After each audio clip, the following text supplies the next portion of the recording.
Hello, everyone. Hello. Hello, Matt, Ben, Sandy, Brian. Hello, hello.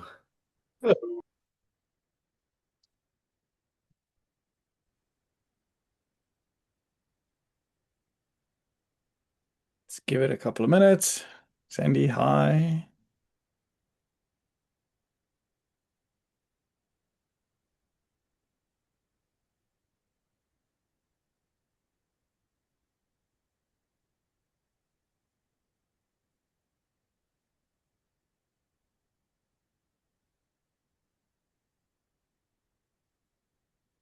Hello, Michelle.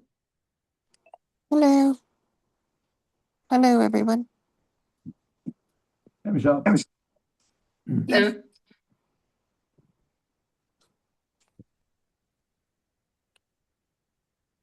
Hello, everybody. Hello.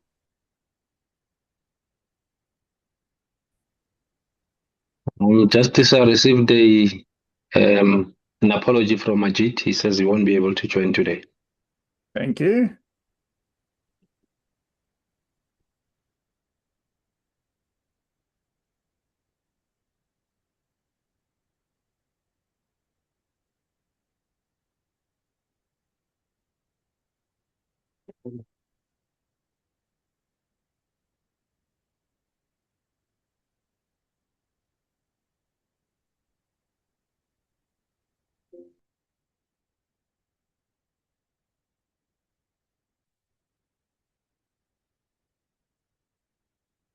Okay.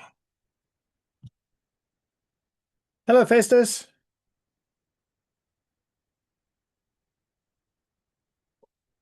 We are not yet quorum. Let me ping.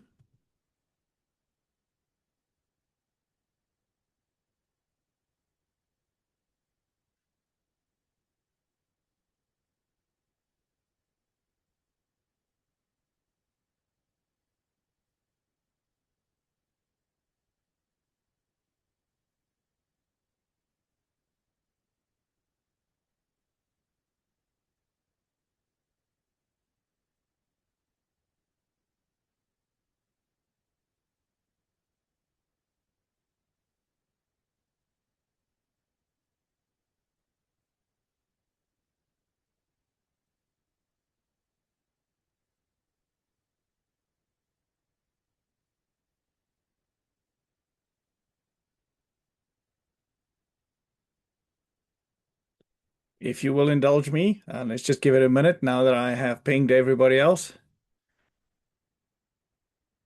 There is no shortage of rabbit holes in our vicinity, and people tend to get stuck in them.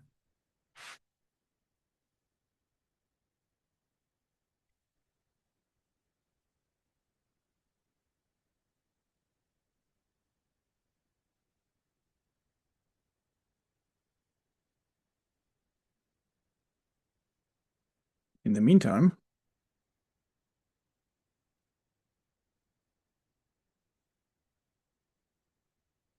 you can read our familiar antitrust policy.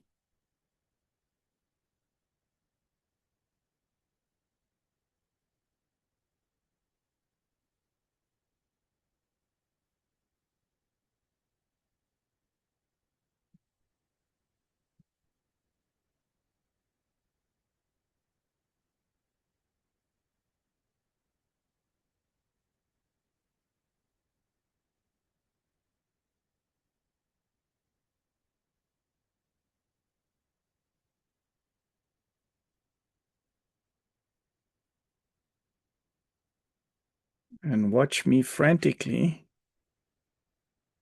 speed adjusting this presentation in the background. Okie doke.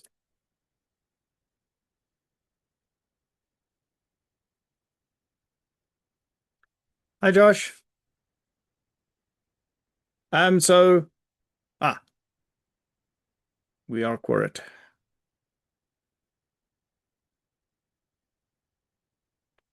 Hi, Greg. Okay. Going to dive right in. So I've showed you the antitrust policy. If you have any questions and you have a legal team, you should ask them. Starting off, we're going to do a quick feedback on the public beta program, and then we are going to just catch up. We did have our first meeting for the Kubernetes deployment working group earlier this week as well. So I just want to take you through some of the initial discussions. We'll be continuing those through several iterations of that working group over the next few weeks, hopefully coming to a conclusion where we can deliver a working approach and a process. The technical steering committee backlog review, that is a task that is ongoing. We did actually manage to clear the entire backlog last week, and then so there are some new items on it. But we did promise that we were actually going to start working through some of the new items. There isn't anything in the backlog that is urgent that I think should trump anything that is coming up. So it's probably best if we start working on what we've got. And then if there is any time available, we can look at prioritizing something that is in the backlog. But that for me is a lower priority at the moment. We have enough in the to be reviewed section to keep us very, very busy for a long time. Right, I'm going to hand over to Sandy quickly. Sandy, would you like to take us through the beta testing stats? Yes. So as of today, we actually have 11, not 10 tenants set up. So quite a lot of interest from a number of organizations to participate in beta testing. Having a look at the test data in the beta testing sandbox that has been created, there's almost 600 transactions that have been evaluated, just over 300 cases. But at this stage, predominantly the data that has been created is by PACES and Tazama.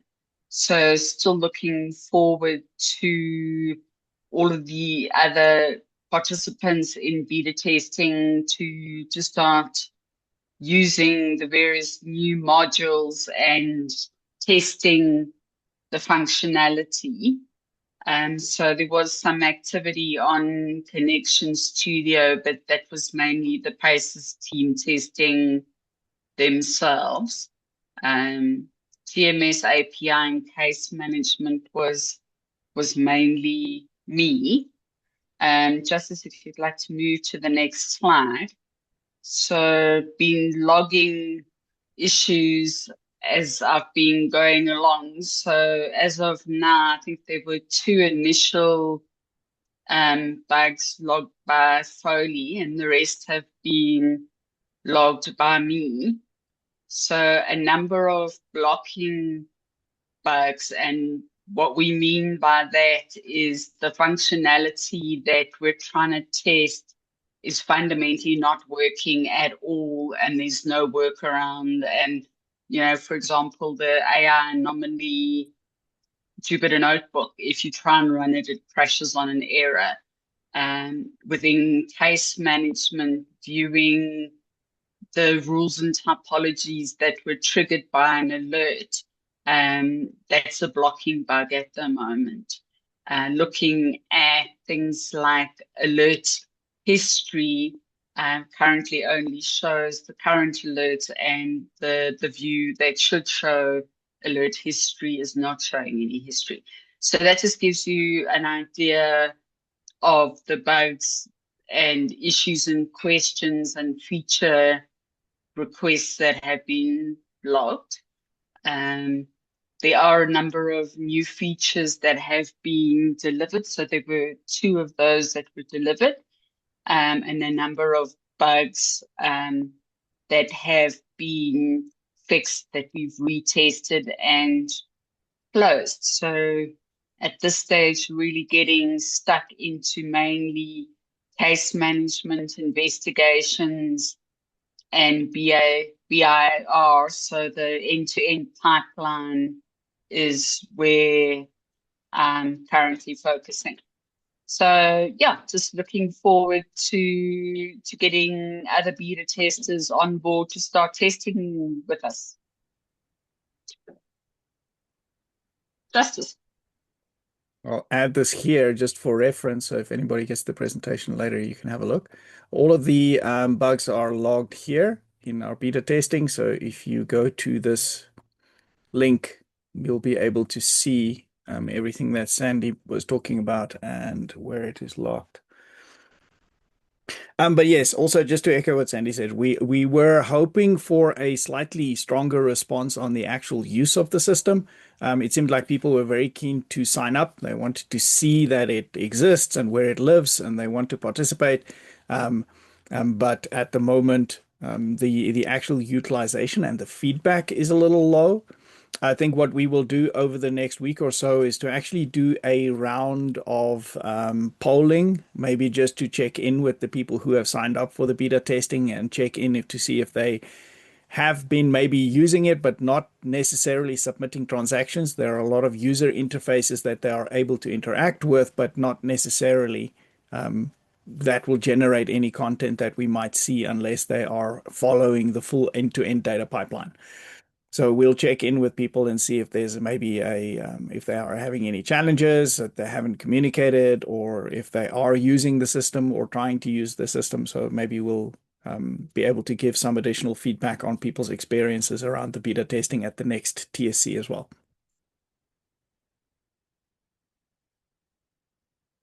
And then just to give some feedback on the technical steering committee, that's the link there. So you can follow it to this magical page here.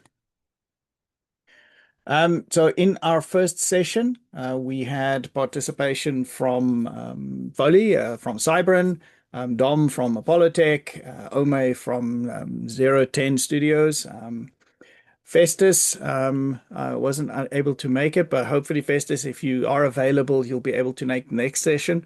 We are going to be setting these up as a recurring meeting on a Tuesday at 16 hours South African Standard Time.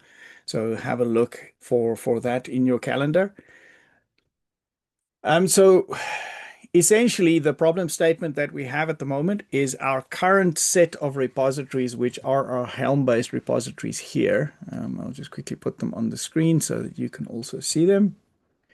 So if you do a quick search here, there are a number of Helm repositories that we have created over time, and these are specifically focused on different cloud providers. So there's DigitalOcean, there's EKS for Amazon, GKE for Google, AKS for Azure, and then we also have an on-prem Helm, and then a process that we had started to consolidate all of these charts into a single repository, but that we didn't actually manage to complete that process. So all of these are our current Helm repositories.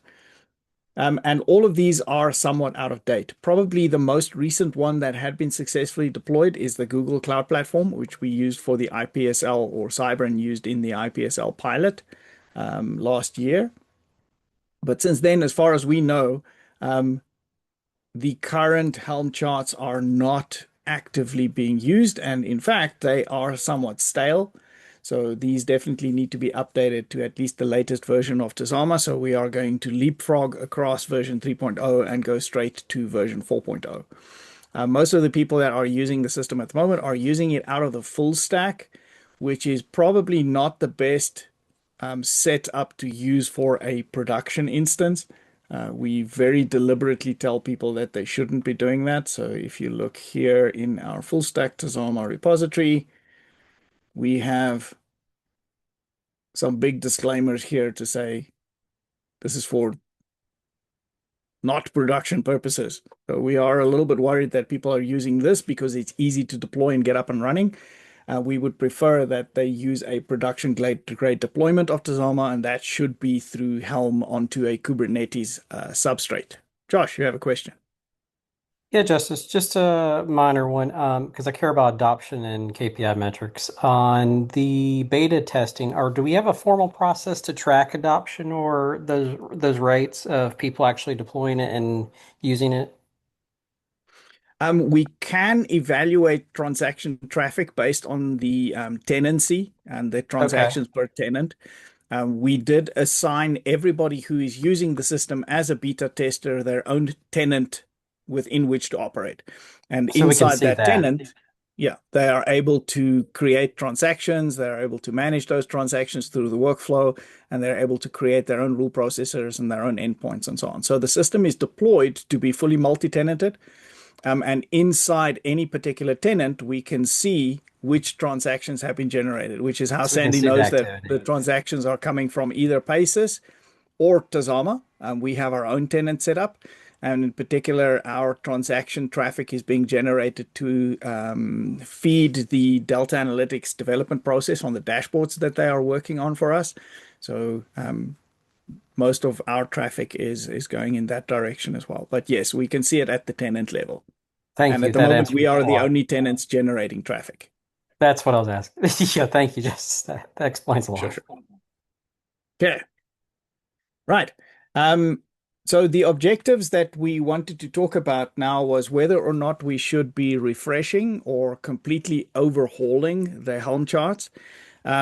That is part of the objective. So we will be discussing and evaluating that and then coming to a decision that would probably end up, we might bring this back to the steering committee just to give some guidance. But our sense at the moment is all of these various repositories could potentially be consolidated into a single repository instead, which would ease the maintenance burden here. There is an overwhelming amount of duplication amongst all of these different repositories, and they seem largely unnecessary to separate them at this point between the different cloud providers. The Helm charts are specifically designed to deploy the software. At this point, the infrastructure provisioning is expected to already have taken place. So that infrastructure provisioning is where the cloud variation is expected to be more of an issue. And that's not even in the Helm charts. So with the Helm charts, in theory, could be consolidated, which means we would probably look at both refreshing and renewing them and consolidating them into a single repository, which will make maintenance easier in the long run. This item 3 here is the one that is currently still outstanding. That is an action to discuss, and you will see that here at the bottom.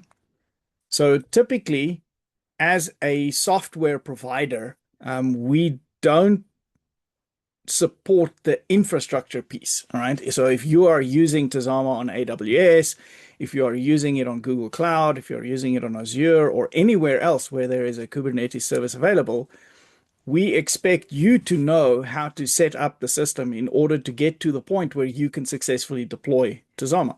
We will give you the requirement specification or the system specification on how that should be laid out. We will tell you what your starting point for Tazama should be, but the infrastructure piece is up to you. There was some feedback in the working group to suggest that maybe we should pick at least one reference implementation so that if a completely new or a novice deployer wants to be able to deploy Tazama, they can at least look at that reference implementation to see how we did it. Personally, my view is also that the ability to test our own deployment requires us to also be able to spin up the infrastructure on which we are going to test it. So a reference implementation here would be useful. That is a scope item that the working group will still refine. But maybe also if anybody here has a particular view on that now, you're more than welcome to tell me what that is, and I'll take that back to the working group as feedback. Or you're also more than welcome to attend the working group itself and then have your say there. So I just maybe want to pause there because this is still an outstanding issue for us. Any comments, observations, queries?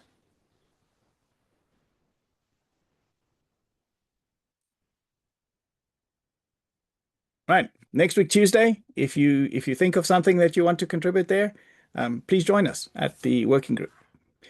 But this is about, we will probably end up doing this on AWS, largely because we have gained some internal experience now on AWS as well through the deployment of our own internal sandbox. We have access to a AWS account and a number of sort of free, I guess, like credits that we can utilize to assist with the testing process here. So it would probably be on AWS. If we wanted to create additional reference deployments, we can explore that in the future. But I think as a starting point, AWS is probably the one that we'll pick. And then there was some debate here around the type of deployment and whether or not we would still retain Jenkins as part of the deployment process. Maybe just to recap, what Jenkins does here is it allows you to compile your images from the GitHub source code. So in theory, if you are making changes to the GitHub source code to customize Tazama for a particular deployment, you would use Jenkins to then compile those images and deploy them for your particular customer.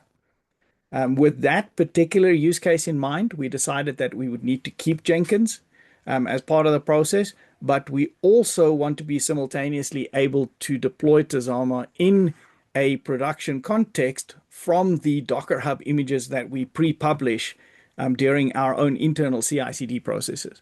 So we want to be able to do either a with Jenkins to build your own images and then a without Jenkins using the published Docker images. So those are both going to be options in the build process or the deployment process. We did discuss that about the reference implementation. And then there was also a request from the working group to catalog all of the various technical decisions and operational decisions that you need to make to achieve scale for how must different components be scaled up, and overall the scaling and the provisioning of infrastructure in your environment to be able to achieve the various benchmarks for performance. So if you want to run the system at 100 or 500 or 1,000 or 2,000 evaluations per second, what do you need to think about and what do you need to plan ahead for in order to be able to do that? Out of scope, initially, we said that the rule processors that are currently being deployed out of the Rule Studio currently have their own deployment process. So we are going to leave that deployment process in the ambit of the Rule Studio. We're not going to bring that in as part of the overall implementation through Helm. The intention here would then also be that those deployments are more ongoing operational and not an upfront initial deployment. So it does probably require a slightly different approach. For our next sessions, we are going to have our recurring session set up on Tuesdays. And then, as I mentioned here, we're going to be talking about the role of a reference deployment on AWS. And then there's some additional research here that you can also review. So Jenkins obviously is currently in our stack, as is Helm. Helm will probably stay because it is still the best scripting to use to deploy onto Kubernetes. But there are some other alternatives available that we can also consider here. Argo CD is a more modern declarative GitOps continuous delivery tool for Kubernetes that could replace Jenkins entirely.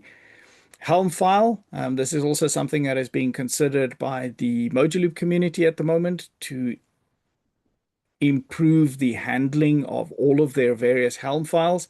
So that's something that might be worth considering. And OpenTofu here is something that we might use for the infrastructure as code and the infrastructure deployment itself to build our reference deployment. OpenTofu is the Linux fork of Terraform. So we would rather use the current new open source version than the current BSL 1.1 licensed version of Terraform for that. And then there's some additional comments. So the conversation is continuing here. So if you would like to contribute, you're more than welcome to join this working group as well. But this is the progress and the results of our kickoff. Before I continue with the rest of our agenda, any questions, comments about the working group and the work of the working group?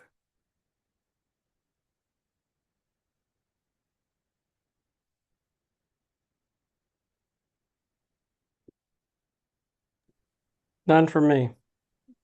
Thanks, Josh. All right. Just making sure you're paying attention. Pause for effect. Right. Thank you very much. Okay. This slide is an old slide, so I'm just going to go straight to the backlog itself, which is over here. Okay. So you will see that there are some new issues over here. These are issues that we have migrated across from the general issues repository. Some of you who have been involved in the project for long enough might remember the general issues repository. You could bid it a fond farewell since we have now decided to archive that. All of the issues in the general issues repository have either been migrated to the technical steering committee repository for future review, and these are all the ones that we see here in the to be prioritized backlog. Some of these are quite old, but we didn't want to throw them away because at some point we acknowledged that they were a potential enhancement for Tazama. At the moment, that prioritization will be driven by the community at some point. So we will either decide whether they are going to end up here under not right now or here under to be delivered. That will be our community effort. None of these, I think, are a priority. Feel free to read through these. And if there is anything in here that you think we should discuss fairly urgently, let's talk about that at the next technical steering committee meeting. Then we did say for today that we were going to work through our to be reviewed backlog here and then see how far we get. So the top 3 issues here is about renaming the transaction aggregation decisioning processor to event adjudicator, which goes from a mouthful to something much less so. And then also to look at the Tazama automation security. And then the last one here, which I don't think we would necessarily get to today, is reviewing the complete author provider abstraction, which is composed out of these three tasks here. Alrighty. And then just as a heads up. So it occurred to me when I was looking through our list today that being delivered means that somebody has been allocated. So in this case, there is some work that Ben and I are working on, and somebody has been allocated and assigned, and that work is now in progress, right? To That's be what I was gonna delivered means ask. that, yeah, thanks. Are there The owners? project manager in the room, yes. So to be delivered means that that task is waiting for somebody to put up their hand and say, I will do this, or we will do this. At the moment, the 4 tasks that we have there is about upgrading of the Node 20 to Node 22 Alpine. So these have been prioritized out of an earlier steering committee meeting. Node 20 support ended on that day, which was last month. So this is probably something that urgently needs attention. There's the row level security integration with Keycloak, which is still underway. That was initiated but not completed. There is this work that was initiated but not completed. It currently doesn't have a driver. And then there is the multimodal rule processors in Tazama, which we have agreed is worth pursuing, but also doesn't have anybody attending to it. So if anybody here has the appetite for some additional work and would like to contribute to the project, these are the tasks that are currently on deck. So please contact me if you would like to get started with these, and I would be happy to help you kickstart that process. Alrighty. So starting with this here. We did say last week that we would have a look at this and then come back to discuss. So I don't know if we have a slightly different audience than we did last week. So not all of the same people are here to give feedback on whether or not they were able to review this. But ultimately, let me give a quick summary so that we can make a decision. So at the moment, the transaction aggregation and decisioning processor is the last processor in our value chain for Tazama. Let me see if I can actually find a slide for that quickly. So somewhere I have a presentation, and let me put that up on the screen here. Right. So this here, the TADPROC, as we call it for short, because saying transaction aggregation and decisioning processor all the time takes a really long time to say. And that only works if you're an ent. So we definitely want to try and make this a little bit shorter.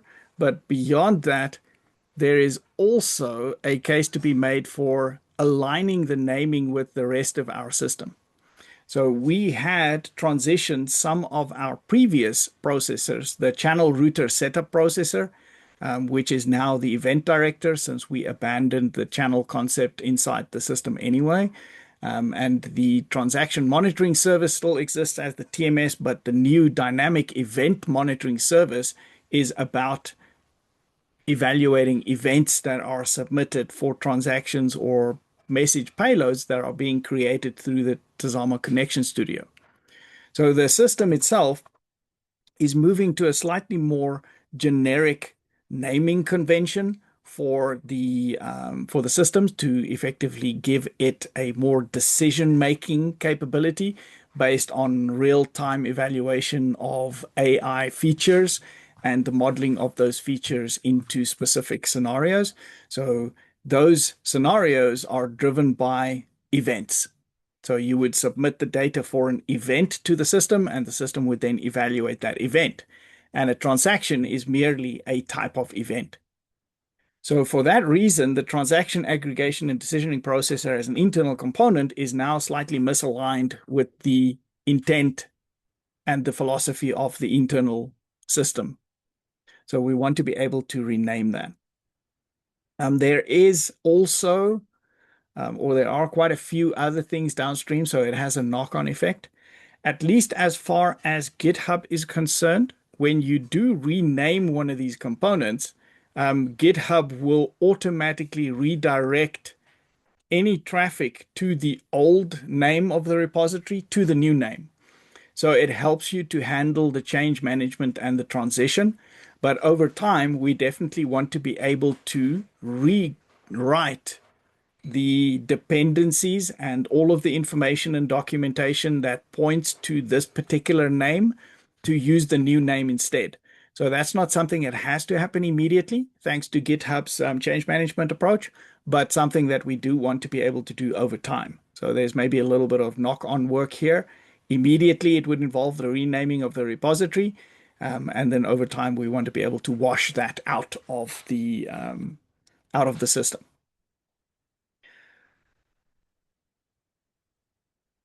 The name that we have currently picked is adjudicator, so the event adjudicator, purely because it is currently the standard financial services term for this role.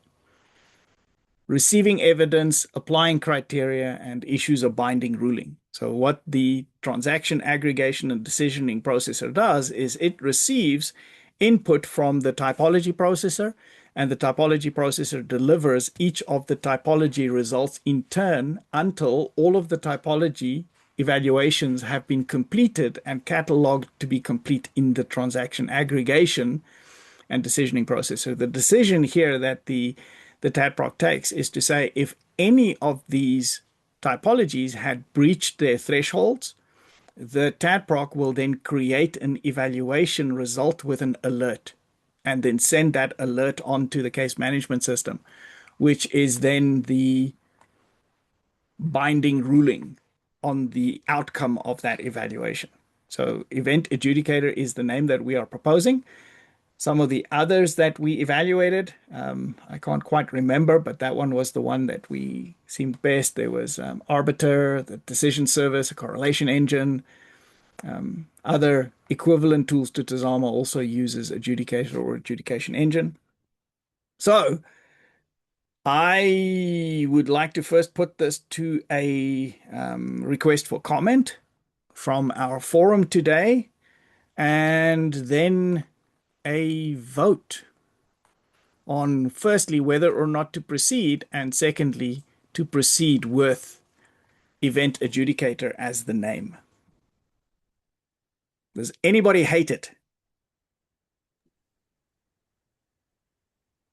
Matt's comment is called judge. Yes, the event judge. It does I'm mean okay the with same it. thing and it's shorter. Yeah. You can call it Judy for short. Was there a limit to the CLI? In the proposal, there's short enough to be usable in a CLI and compose context. Was there a limit to the number of characters we were looking at? I don't know if there's there is probably a limit. I just don't know what it is. At the moment, the transaction aggregation and decision processor itself works Yeah. fine. So this is definitely shorter. But Okay. I can tell you from feedback from a lot of the developers, they do not enjoy having to type all of that every single time they interact with the repository. Can imagine. Yeah. Okay. I think that I like the name. First to vote. Yeah. Thank you, Festus.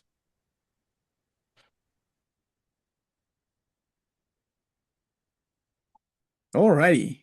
You see, there's quite a lot of chatter happening here that I'm missing.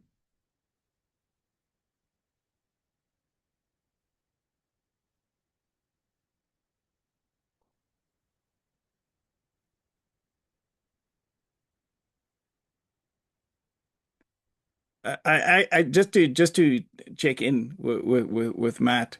Do you prefer Judge, Matt, or Well, I don't have strong feelings on it. I was just noting that you were going for, sort of fewer characters for folks to have to type over and over again. And yeah? adjudicator and judge kind of mean the same thing, although there's some industry, uh, you know, weight for adjudicator. So I don't have any energy for it really. I was just trying to be helpful. Thank you very much. My only observation around Judge is it actually repitches it slightly more as a legal definition, I which I don't think so. Adjudicator is sort of even more legal, at least here in the States. okay. But I suppose for the record, my stepdad was a judge. Oh, fair enough. And he said Okay. for the record. Yeah. Yes. Objection. Overruled. That's the extent of my legal knowledge and all gained from American TV. Any hesitation before moving ahead? Shall we implement this?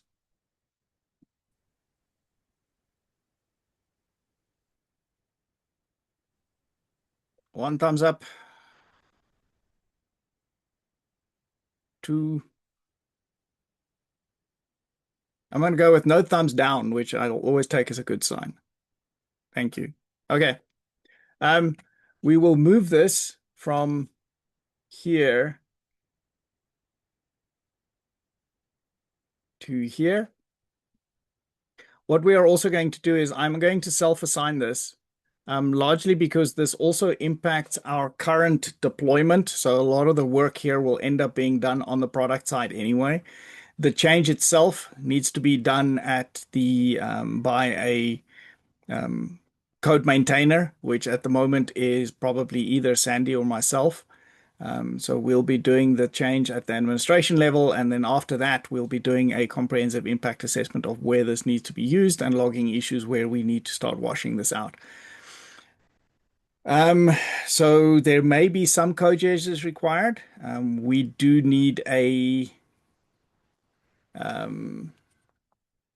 we're going with adjudicator.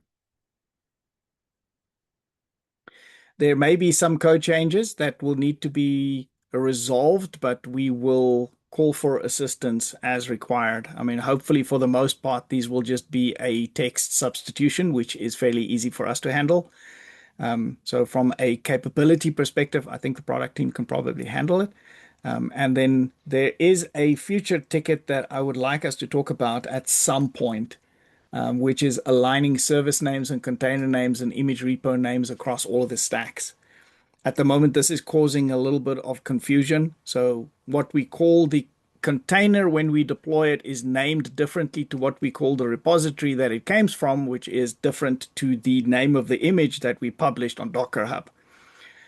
That is unfortunately the drawback of somewhat organic growth in our code base. It's probably some technical debt that is a nice to have to resolve, but this will eventually also follow a similar process. So we'll get to that at some point in the future.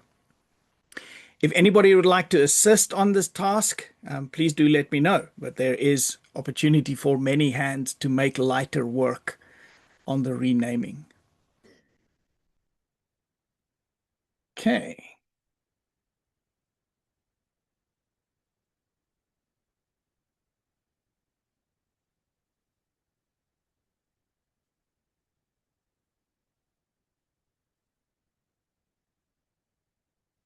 Does anybody have any specific experience on securing and automating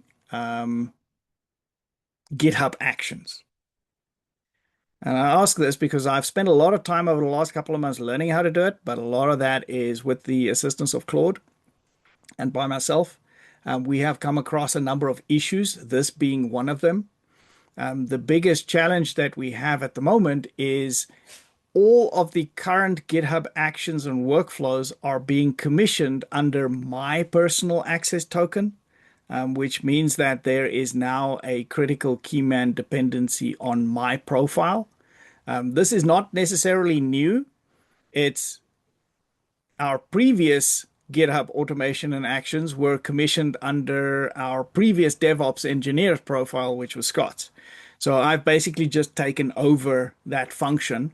I am now responsible for rotating the personal access token, making sure that my personal access token has been logged inside GitHub to allow GitHub Actions to fulfill its function. So there are a number of functions here that needs to be performed. And we also, I don't know if all of you have seen all of the latest news, but GitHub appears to be under active attack. There are a number of breaches. I don't know if anybody noticed, but the entire internal private repository library for GitHub has been exfiltrated and leaked. I think that is something like 3,000 repositories. They are currently up for auction on the internet if somebody wants to go and buy them, but I don't know if anybody here would necessarily be able to afford the price tag. But once somebody has access to all of the source code for GitHub, that will likely increase the attacks that GitHub itself is likely to suffer. We did go through a round of securing all of our repositories. We did a full audit. You will have noticed some changes, like, for example, our default posture for all of our repositories now is read only. Write posture is reserved for specific groups of people. Even if you are currently a member of GitHub or our GitHub, you don't automatically get write access. You need to be part of a specific team. And those are only the active teams and contributors that we currently know are working on the system. So we try and at least give people some sort of a zero trust foundation for access to our GitHub repositories. All of our GitHub repositories are now locked down. They all have the same branch protections across the entire code base. There is a slight difference between the approach followed in the private repositories as opposed to the public repositories. So we have tried to do our best here to lock these things down. But there are still some improvements here that we can make. So we did a token inventory here, which is this audit report. And in particular, we focused on 3 specific repositories here, the rule executor, rule 901, and rule 902. So the rule executor in particular as a sample of a repository that consumes libraries, which rule 901 and 902 are an example of. We did this back in April. So the picture here may have changed slightly, but it gives us access to sort of where specific tokens are being used. And there are a number of different tokens that are currently in play in the system. And there's a number of different authentication secrets here. So we do our publishing to Docker Hub. There is a GitHub username and email that is being used here. There is a Codacy project token, the Slack webhook URL, which is probably not that big of an issue. That's the only thing that I don't think needs to change. And as you can see here, the threat model token compromise risk is high. I did try to implement a bot to handle all of our GitHub actions, but at the moment, the bot process doesn't generate signed commits and without signed commits, it fails the minimum criteria for being able to merge code into a specific repository. So I had to abandon that until we can find a way to actually make that work effectively. So I am a little bit out of my depth here. If there is anybody here who has specific experience or in any way wants to assist in making sure that these are happening and that they are set up correctly according to best practice, please let me know. Thanks, Ben. Really appreciate that because I tried twice and then ended up having to do something else. Thank you.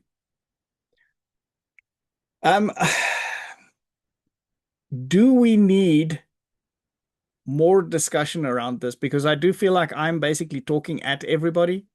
I do get the impression that nobody else has had an opportunity to actually look at this.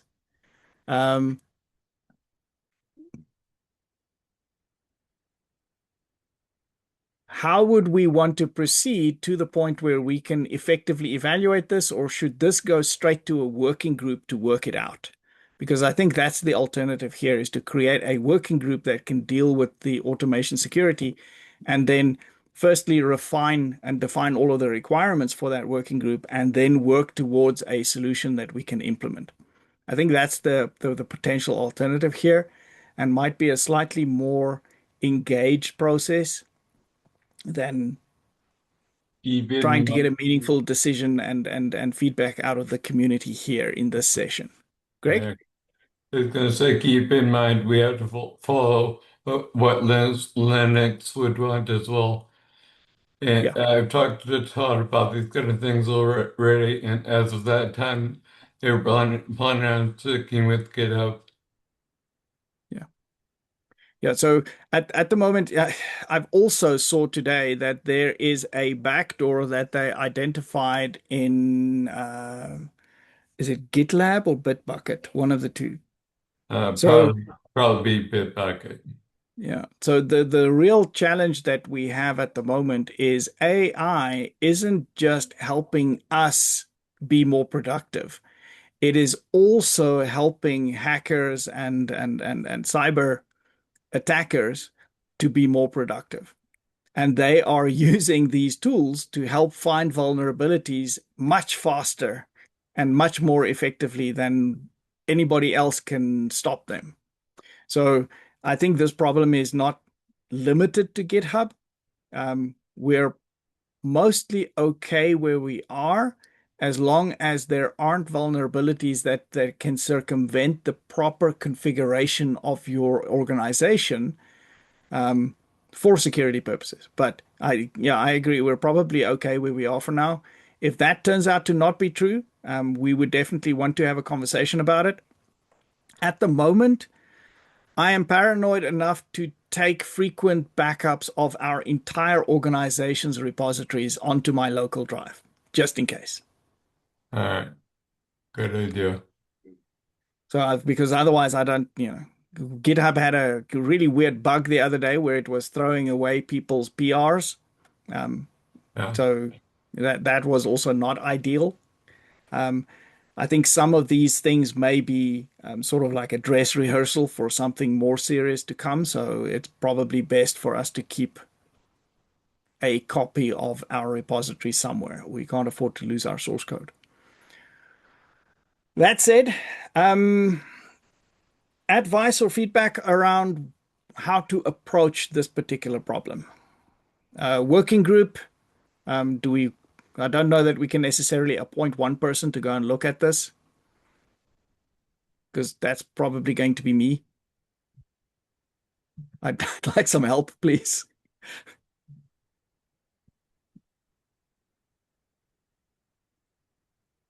Tag me in if you need help. Thank you. Working group. How are we feeling about a working group?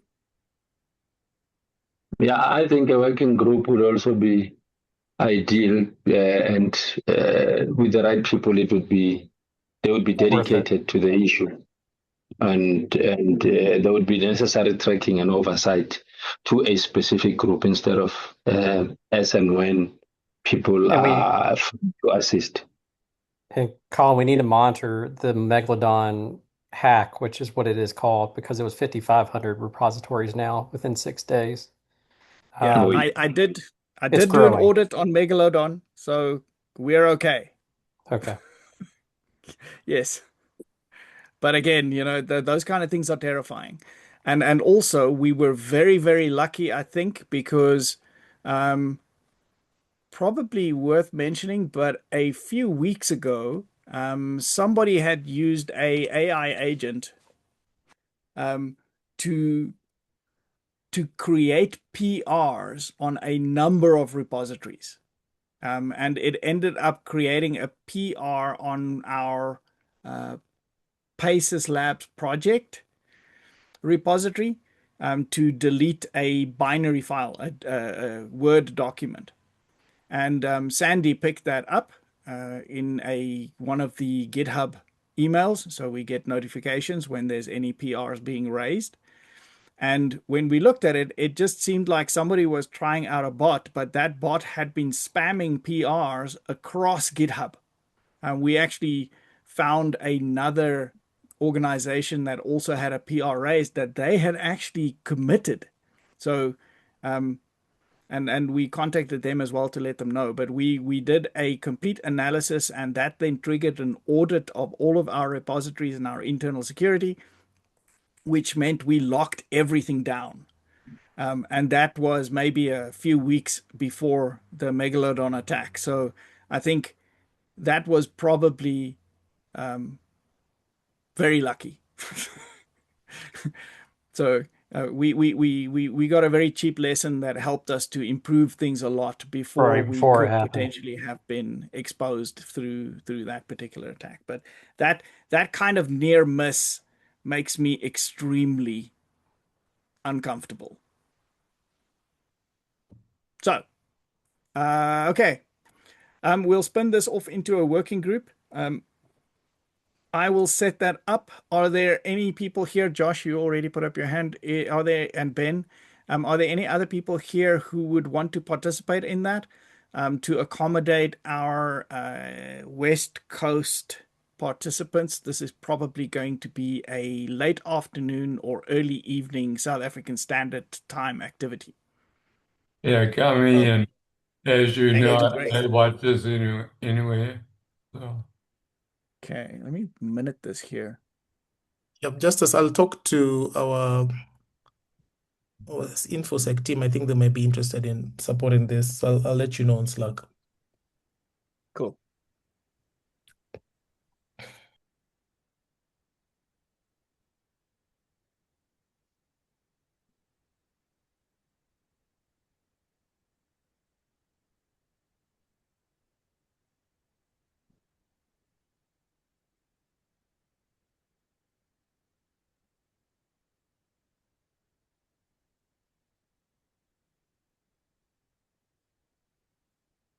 All righty. That leaves us with 5 minutes on the clock. I don't think that there is anything else that we could do that we would productively complete in the next 5 minutes.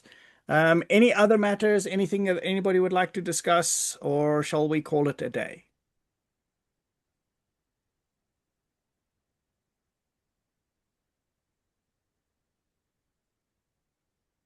Fantastic.